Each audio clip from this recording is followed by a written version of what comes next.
దేవుని మార్గంలో జీవించాలనుకునే వారిని దాడి చేస్తుంది మనుషులు కాదు, వారిని వాడుకుంటున్న సాతాను.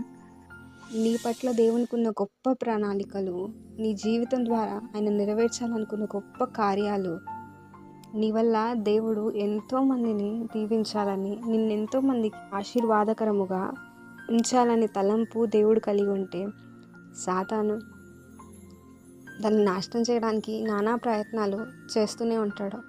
అందులో మొదటి ప్రయత్నమే నేను మానసికంగా కృంగతీయడము, నేను మానసికంగా నాశనం చేయడం, నేను మానసికంగా పడివేయడము. ఈరోజు నీ దేహాన్ని ముట్టట్లేదేమో, కానీ నీ ఆత్మను నలిపేస్తున్నాడేమో, నీ ఆత్మని కృంగదీస్తున్నాడేమో, నీ ఆత్మని ఇంక ఎందుకు నా జీవితం అనేంతగా కృంగదీస్తున్నాడేమో. కానీ ధైర్యం తెచ్చుకోండి, నువ్వే తప్పు చేయలేదని దేవునికి బాగా తెలుసు.